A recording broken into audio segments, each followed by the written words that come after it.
Hey guys, welcome to another episode of the Kashif Booth podcast. If you're new here, each week I sit down with a guest and we discuss their career so far, the highs, the lows, and what's next for them. Today's guest is Daniel Modeste. He is a creative from London. Welcome to the show, Daniel. Hi, thanks for having me. No, it's good to have you on the show.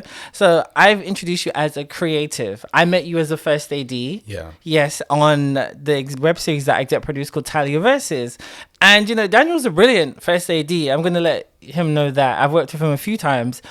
But I was the exec producer of the show and he thought I was the runner. Now, mind you, I was 28 at the time. So I was like, okay, I know I'm chill and I'm just, you know, but nah. So, yeah, it was interesting. That was very interesting. Yeah, I mean, you're making it seem like basically you walked in. I swear you walked in with another runner.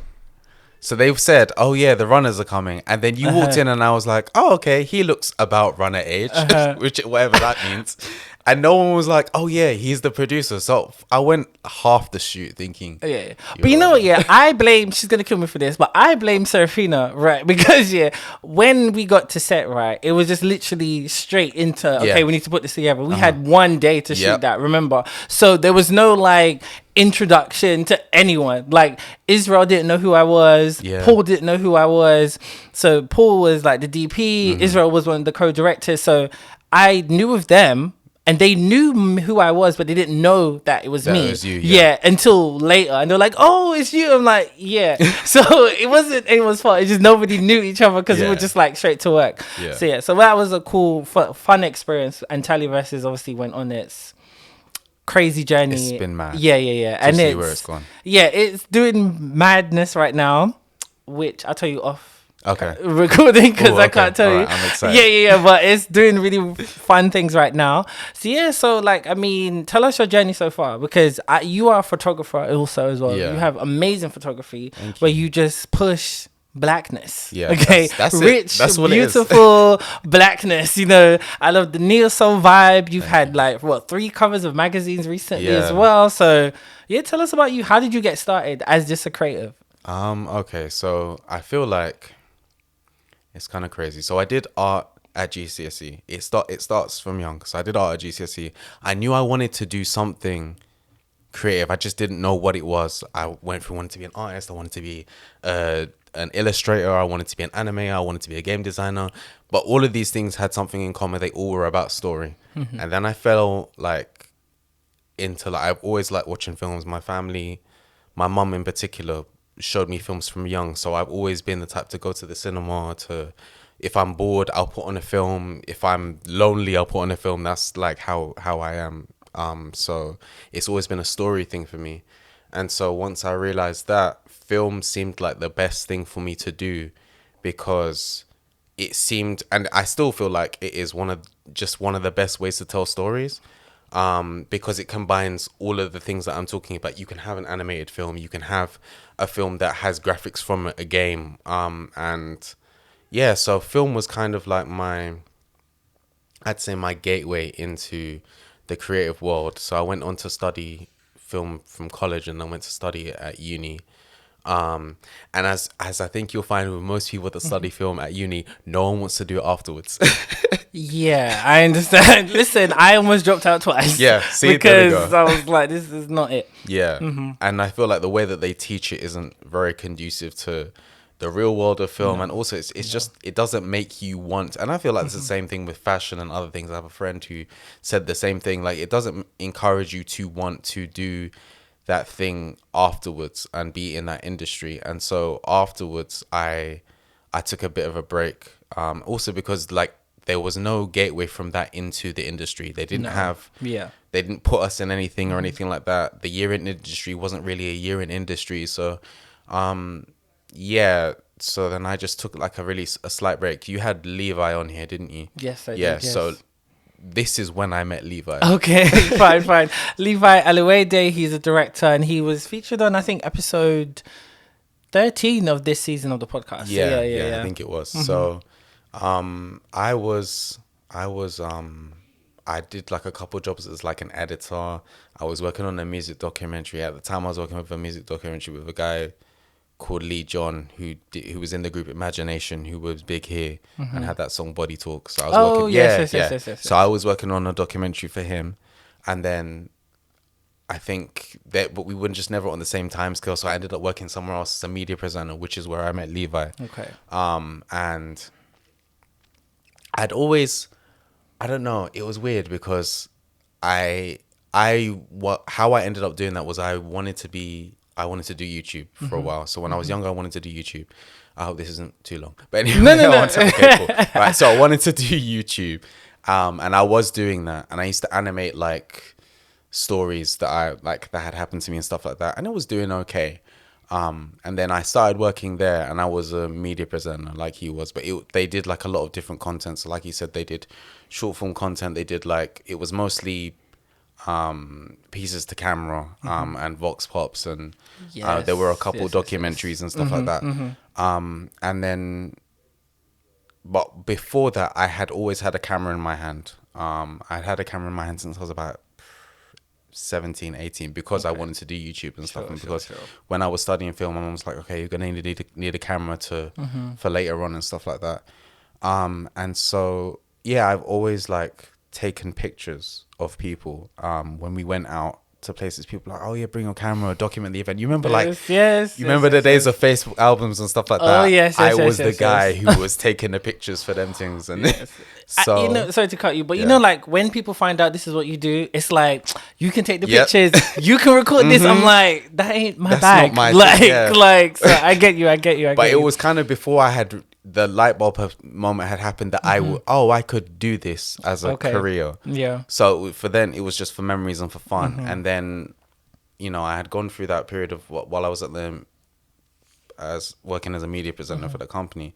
I think with creatives and me, I'm the type of creative who likes to do a lot of different things. You get bored if you're doing the same thing for too long. Yes. And I started to get bored, and then that led to me picking up my camera, and I just went out and originally I took pictures of graffiti, and then I had a friend called Dylan who was a photographer and kind of still is, but now is like a fitness trainer and a calisthenics guy. But we started working together and taking pictures. And I'm not sure I can admit to it now, but basically we started to use the money from the company. We weren't using it, but we would get them to like fund our shoots. We'd be like, oh yeah, we're gonna do a show and it's based on photography, and we'd get them to rent a studio next door to us. Oh my god. And we would just do whatever shoot we wanted to do, film a little bit about it, then do a voiceover for it later and upload it. It's okay. We ain't saying names, so it's fine. Yeah, no one will know. It's fine. No one will know. But this is why you and Levi have a vendetta against Streatham. Because I live in Streatham. So I'm like, so what's going on? Listen, I'm not saying that I have a vendetta against Streatham. I'm just saying every time I walked up and down those streets, I clutched my wallet differently. Okay? I know you. What? You know, yeah, I'm not going to get into this whole Southwest. Because you're from East, right? I'm from East, yeah. See, here we go. So I ain't got time. But yeah, it was, and then I think through that, while I was working at the company, I started to be kind of dissatisfied. I think Levi said as well. Yeah, he did. Whenever we did like something that we thought was a big deal, it didn't really get pushed like that. They weren't using like other social media platforms or other things like YouTube, or they weren't really using those things. And so we just kind of, I think most of us were just like, at a certain point, we all just started leaving. And so I left to do photography. And I remember telling my mom, I was like, okay, I feel like I want to pursue this thing. And my mom has always encouraged me in everything that I've done. And she's been amazing in terms of that and supporting me. And so, yeah, I left to do that. And oh boy, has it been a journey. But yeah, I left to do that in 2018. Nice. So you decided to become a freelance photographer. Yeah. So what is freelance life like? Because it's hard tracing those invoices. Yeah. You know, but also, you know what it is like, as a production manager currently at advertising agency, when you find out what goes on behind the scenes as to why these invoices take long, it's ridiculous because they have these unnecessary protocols. Yep. Let's just say that what delays you guys getting paid.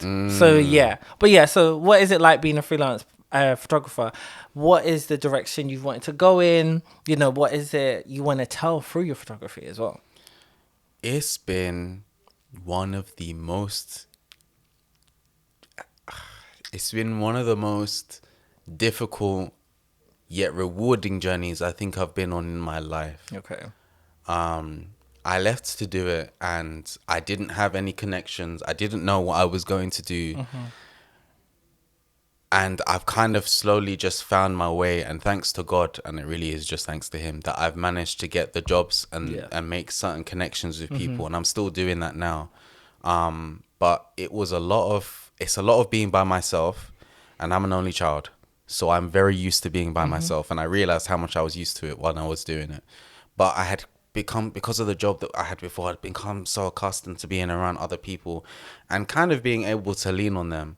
And at this time, I've really had to be a self-star. I've had to lean on God and just kind of,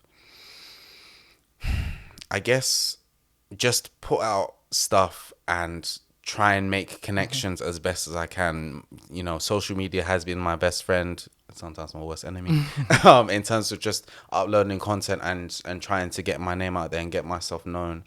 And honestly, jobs have come from nowhere. I cannot explain.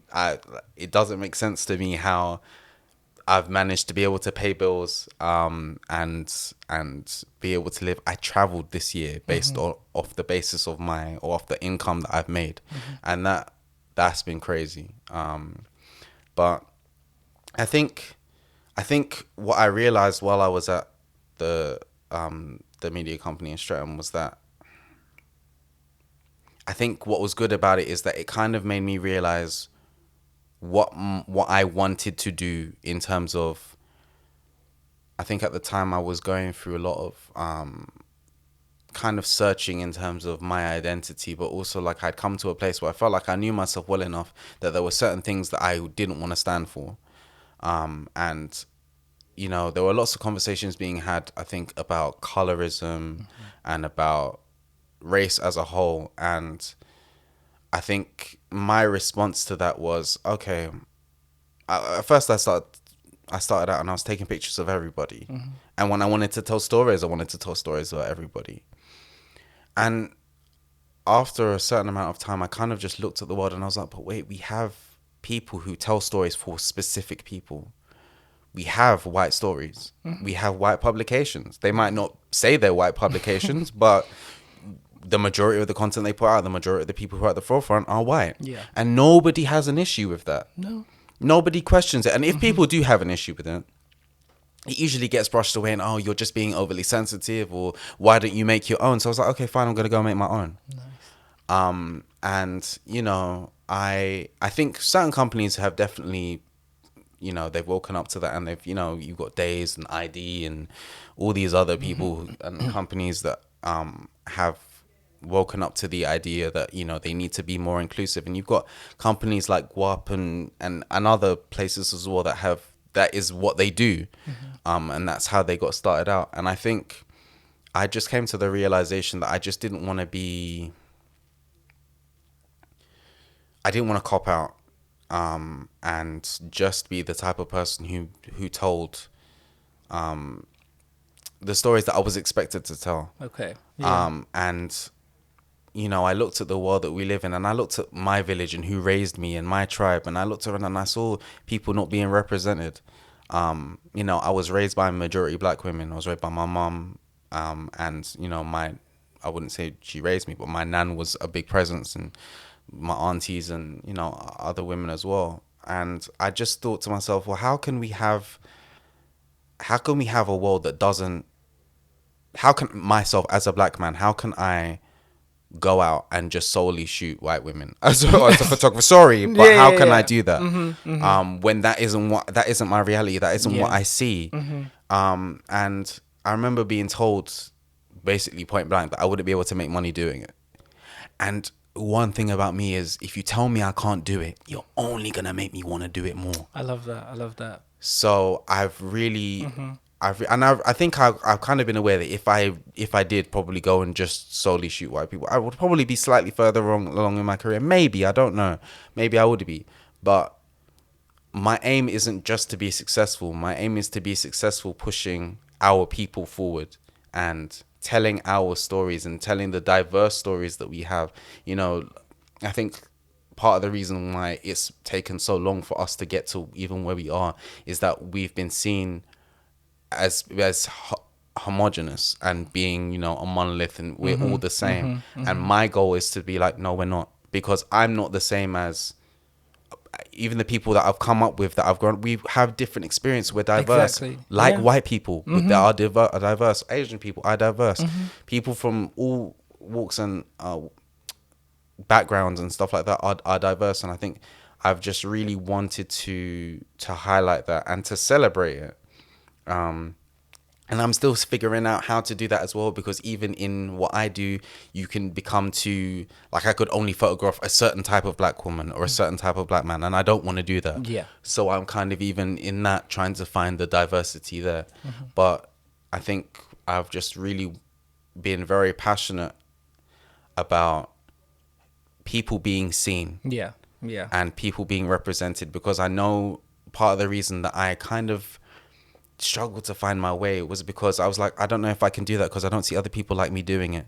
And my mom was very good at raising me to just be like, you can do anything. But even in that, there's still that struggle of, I don't know, there aren't that many black directors. Yeah. You know, like there aren't that many of us. There are a lot more now, but there aren't that many of us. No, it's true. Yeah. No, it's really good to hear your journey and the passion and inspiration behind what you do. I can relate to a lot of what you said, because I was raised by predominantly women as well.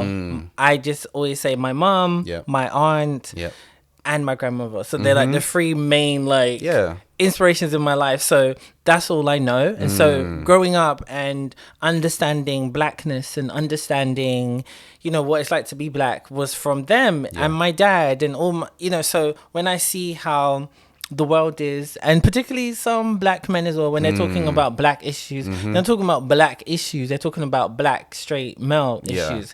And so when I'm seeing them like dogging black women, I get kind of confused, because I'm like, well, if I'm talking about black people, I'm talking about everybody. Exactly. Race, gender, sexuality, whatever.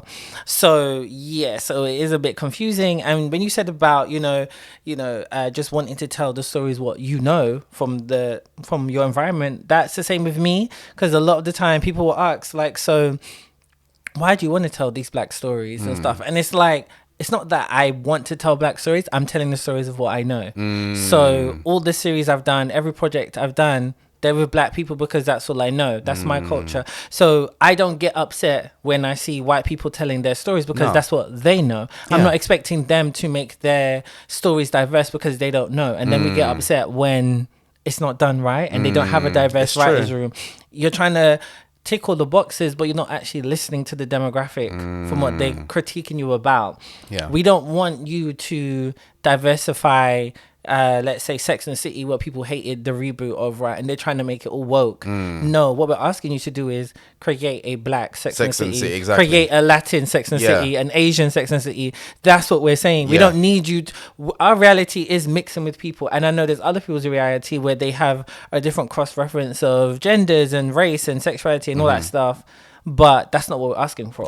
That's why shows like Insecure, Atlanta have done so well, because they represented us the way we want it to be represented. They showed us how we're not all a monolith. Our friends are all different, and we find a way to all get along. You know, so it's good to hear that, because I can see that now more so with your work, and why I can see how it connects you with why you're so passionate about your work. Because, I see you will put out your casting calls, specifically about what you want to create, because I get the same feel from you, but like me, I love the 90s. I grew up in the 90s. 100%. So, the representation of black people within the 90s, even in the UK as well, it was just not what we have now. No. And, growing up in that, we were very fortunate to have that. We were. Because everywhere I looked was black people. So I never felt that I couldn't achieve what I wanted to achieve, because I saw them lot doing it. Yeah, we saw Kaching. You remember Kaching? And listen, look, yes. We had that. Exactly. I had all of that growing up from the 90s to the early 2000s, and then it just evaporated. Yeah. It just went. And so I get why you want to push that. And I see it through all of your work. And I've seen your progression. And I've only known you for like 2 years, but I've seen the progression of your work and what you're pushing for. So like, you know, you recently got like what, your 3rd magazine cover? Like, what was that like? Because I know you worked with Leonie. Yeah. She was also in Talioverses. Beautiful girl, beautiful stunning. girl. And like the work you guys did together was just flawless. Like amazing. So tell us about this whole process, because that's big. It's crazy. I when I was working at the company with Levi, and we had, and Dylan as well, and my other boy Leon, they knew that like that's something I wanted, that I wanted to be on magazine covers. I wanted my work to be on magazine covers.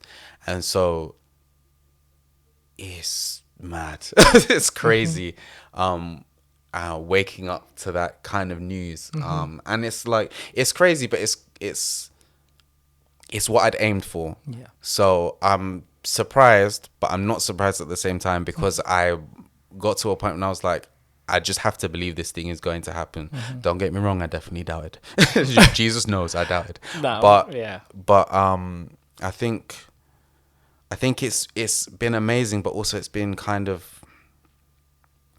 sobering at the same time, because I reached the milestone, and like with every milestone in life, like you graduate and it's like, okay, now what? Yeah. And or you, I don't know, whatever it might be, and now what? And that's what was like, okay, well, I don't all of a sudden have like mega confidence, and I'm like, it's opened some doors for me, but it hasn't like completely changed my life. And I think it was also like, okay, and I'm grateful to the people around me as well that have kept me grounded, and my faith and stuff has kept me grounded, as to not make those achievements be defining of who I am and what I do. Yeah. So it's been amazing, but it's still been like, the hunger is still there to kind of do more, and to, like, I was at the Black Vanguard, the new Black Vanguard yesterday for what was it? What's the place called? The Saatchi Gallery. They've got an exhibition, yes. Okay. And it's just loads of black photographers' work. And I was like, I want to do this. I want to get here. And I'm glad that is still, you know, I'm still doing that. But the shoot with Leonie, funny enough, was just supposed to be a shoot for her. Okay, nice. So she contacted me and she's like, I want to do this shoot. And we'd been trying to work it out, like days where we could do it for like a month, more than that, probably like 3 months in the summer. And then we managed to settle on a day. She works at the studio that we shot at. So we managed to get that in. She had done like a mood board, and I'd come up with some stuff as well. And we took some shots and stuff, but like, it all just kind of happened that I like at one of the points, I think I bought, or she had a light filter. We used it for one of the shots, and we were like, this is really good. And then I edited them, and I was like, these are too good to just go up on Instagram for just, I mean, obviously she's going to use them, but they're just too good to just do that. Yeah. And I was like, they have to go somewhere. So I submitted to a couple magazines, and like 2 got back to me, and they were like, oh yeah, we want them. And I was like, what? It was that easy all along? I didn't know. And so and then like it took a few months, and then they sent me like the tear sheets and stuff, and I was like, oh wow, like this really happened. This stuff is published. People are buying my work. It was crazy. The best part has been though getting to tell my mum. Getting to surprise her with that information, and like the print copies. Yes, exactly. Yes. Like the first printed copy I got, I like smuggled it in. I put it in a fake envelope with her name on it. I got her to open it, and she was so surprised. Those have been the highlights for me. And you know, I think one of the things I think Issa Rae said was that your aim is not to when you're trying to do this creative thing and trying to make money from it or grow from it, is not to climb your way up. It's to work with those around you who are on your level, around you, and pull each other up together. Exactly. And I really, that's what have come to realize, and what I think this shoot has kind of exemplified for me. No, it's true. Because, that's my favorite quote from Issa Rae. You know, people have a tendency to, network up, but it's about networking across. Yeah, and exactly. it's so true. Like, I told these students a couple of weeks ago for masterclass that I did, and I said, network across. You don't know who the next person is going to be, who's going to help you get to somewhere else. 100%. Networking up is always essential, but that's not always going to put you on, and you raised such a good point where you said, you've got these covers now. That was like the first goal. Yeah. And like I felt the same way when I won my first award. I was like, okay, well, this is what I knew I needed to win, and I got it, but nothing happened to my career. Exactly. Like, I got the notoriety and more people knew who I was, and I was able to gain loads of connections and respect. But then I was like, okay, but I'm still here. So I put pressure on myself to like want to make sure that the next season is great of that web series and to really build up from there. But you kind of reach, to a certain degree, the ceiling. And so it's like, okay, you need to kind of not humble yourself, but then take a step back to understand where you want to go next with your experiences and new goals, and, where you want to take your where you want to go in the direction of your career. And I can see that with you now from what you're saying, because, okay, you've done that, and now here's another goal that I want to reach for and stuff like that. Yeah. And it takes time. And I think sometimes there's so much pressure to okay, you need to be here by a certain age, and, and no one gives you time to kind of explore who you are as a creative, or what you want to do and what direction you want to do. So, like, I know I need to start writing again, but I have no inspiration at all. I need to take a step back, get new life experiences and like see what I can come up with. If I try to write something now, it will be rubbish because it's not coming from a genuine place, So that's the difference. So I think it's really good to hear how you went from doing that shoot with Leonie and then just taking the risk and actually just believing in yourself. Doubt always comes through, but that's just how it is. And then with your faith as well, you pray and you work through it, even when you're like just angry and you're like, I don't understand why I'm working it up to this and you're shutting this door and it's fine. So I totally understand that. So like, I've also noticed that now you become this, content creator, your TikToks crack me up, so what made you want to like start doing all that? Because I do it, but I just vlog. So like, I was told by loads of my friends, you do so much, so you need to start capturing the stuff you do. So I'm like, okay, I try to remember everything I do. So what made you want to go into that realm? It's funny. Like I said, I did YouTube before, and I've always kind of gravitated to more funny content anyway, as it is. I think, we live in a world as well now where like everybody kind of can be a comedian because exactly. of the platforms and stuff we have. I remember my mum every now and again, she'd be like, oh, when are you going to go back to doing like funny videos and stuff? And I was like, I used to do that. I don't do that anymore. It's not who I am anymore. Let it go. But I did know that deep down, like, that was still something I wanted to do. I just didn't have the outlet to do it. And I just thought, with the way social media is going, and I get a lot of my work through social media and stuff like that, and a lot of people know me through that. I was like, okay, I need to find a way to do this TikTok thing or this Instagram reel thing and it still be authentic to who I am, but get people in. So I started to do like, this is kind of like a day in the life of a photographer, or this is, I did this shoot or whatever. And that stuff was like, it did get views and people. And what I've noticed is the more that I'm active, the more people, it doesn't make sense. But the more I'm active, the more people think, oh, let me ask him to do work. But is it paid work?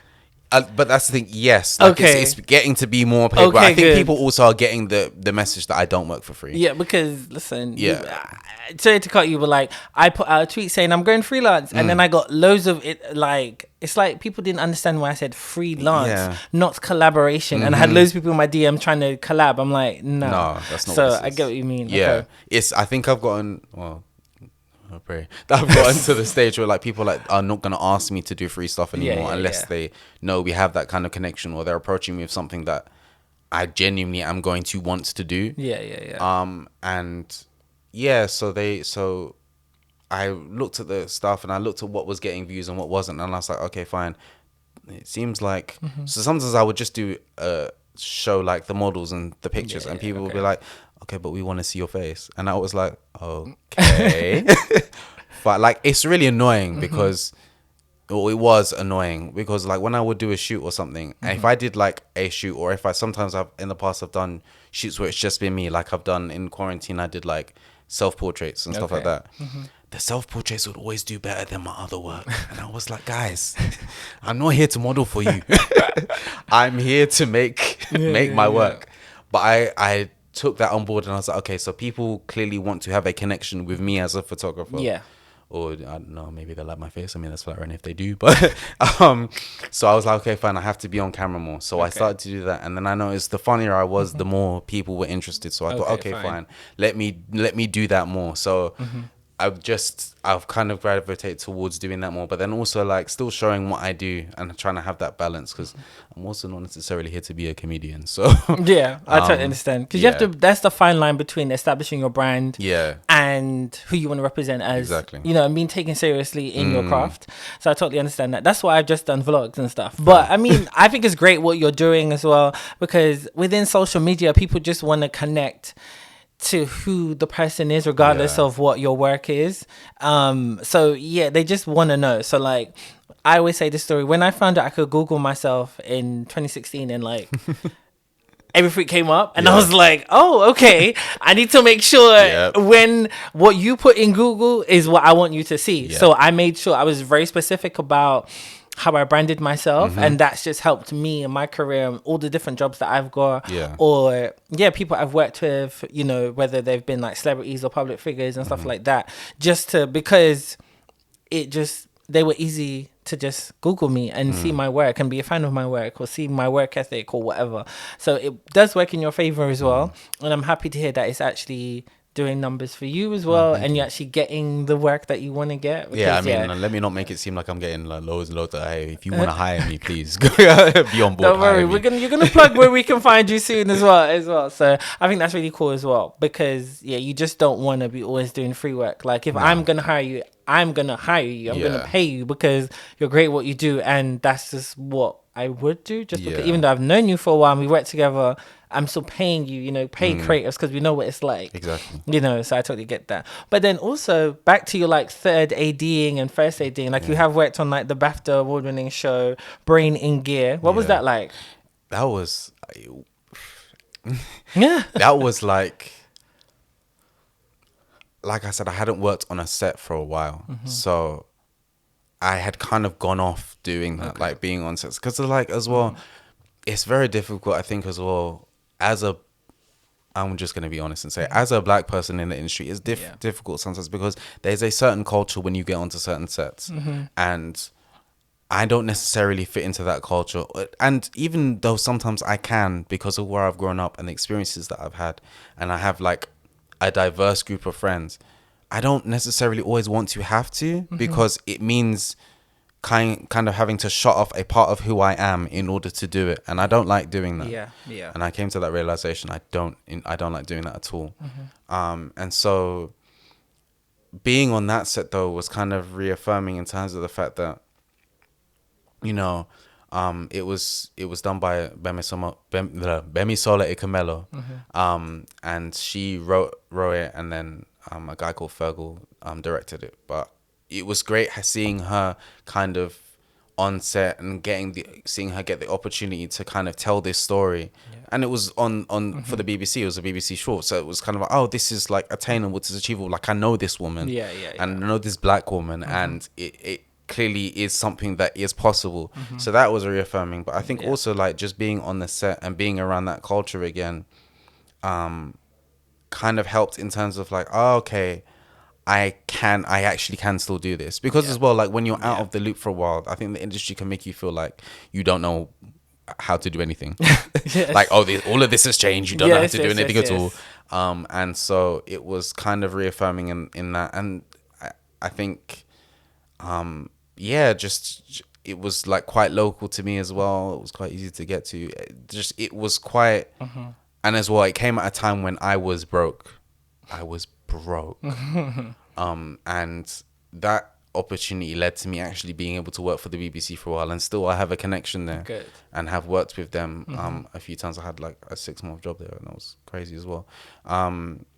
But yeah, it allowed me to make connections, and then also it allowed me to kind of dare to dream again, that I could do that I could have one of my stories being told, and even inspired me to write again, even though it's been a little bit and it hasn't been loads. So it was great for that. Nice. Because I was going to ask you that. So like, because you are creative, I still feel like film is in your path, you know, because a lot of photographers do end up doing cinematography and stuff. So like, would you ever make a film? Because, you know, I've seen some of your work. I've seen the Love and Basketball inspiration shoots. I've seen the Neo Soul shoots. I've seen all that kind of vibe. So like, would you ever want to dabble into film to direct or write or anything like that? So it's funny. So after I had worked on Brain and Gear, so while I was on Brain and Gear, I met one of Serafina's sisters. Oh, okay. And she was like, oh yeah, you're like, we'll stay in contact. So we stayed in contact and stuff. And that's how I ended up working on Talia Versus. Okay. Because she was like, oh yeah, I've seen him AD.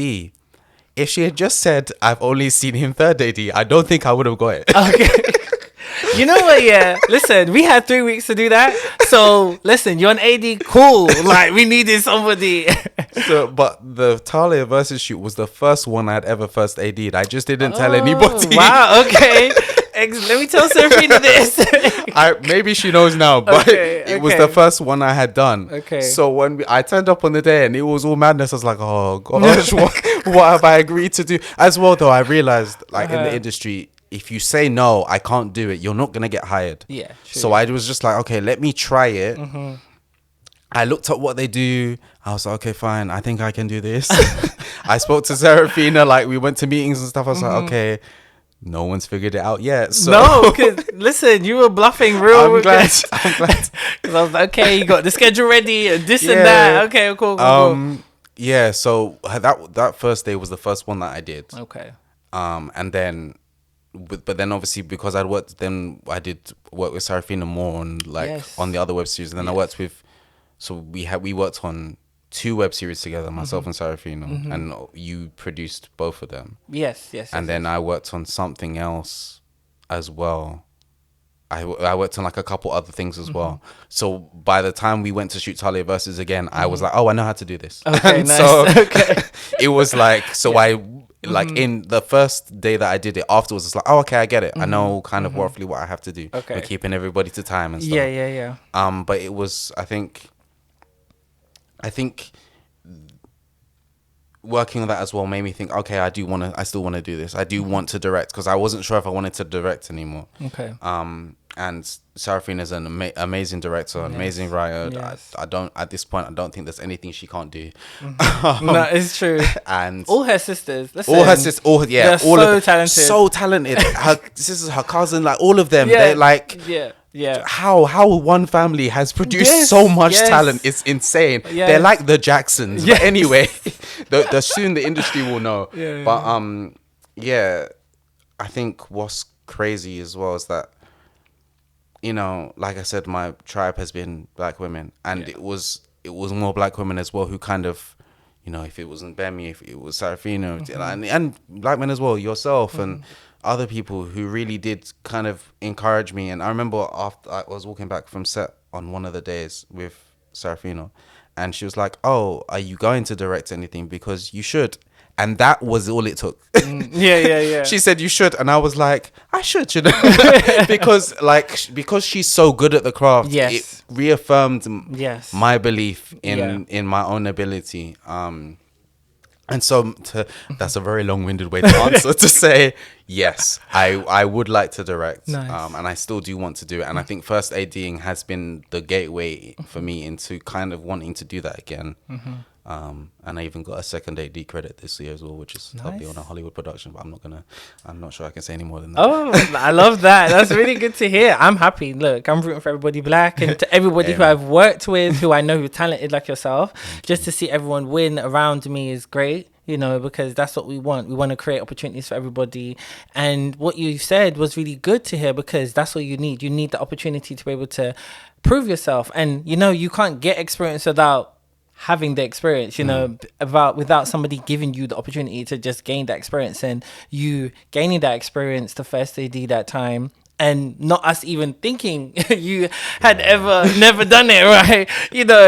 You pulled it off and you realized you were great at it. And so that gave you the opportunity to do what you do now, so that you do have the second AD credit, So that's what's really great. So that's really cool. So what's next? What is next you can share for what's coming up? Yeah, so I do a lot of stuff. So I do have some more work coming out for photography and stuff.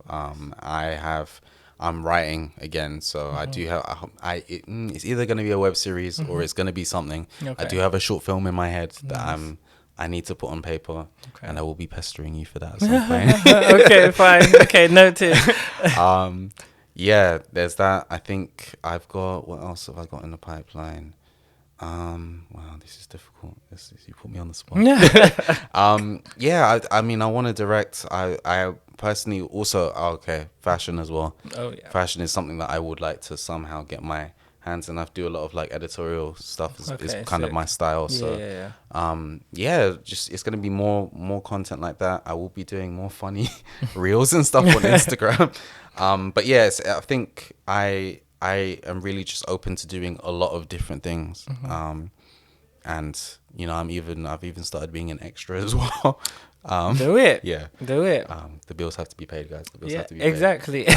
But also, again, like I said to you before, like, you don't need to put yourself in a box as a creative. You're allowed to explore everything. Just because you want to be a director doesn't mean that you can't explore other things. The industry makes you feel like you've got to stick to this and that's it, when you should just be exploring everything, in my opinion. So where can people find you and your previous work and all that stuff? So you can find me on Instagram under Daniel Modeste Photography, and that's DanielModeste and then photography.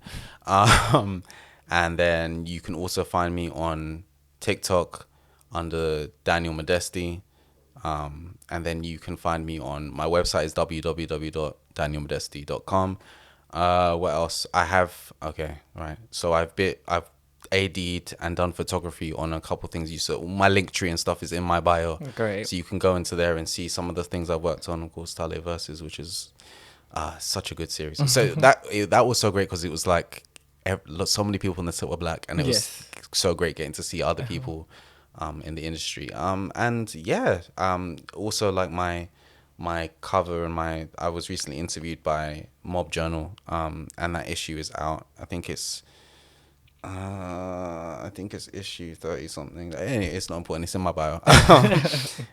So you can also check my work out on there. Nice. Well, thanks, Daniel, for coming on the show. It was good catching up and really getting to know you better. So I liked this. This was good. So yeah, as usual, guys, you can follow me all on my usual socials. You know them. There's a bunch of them.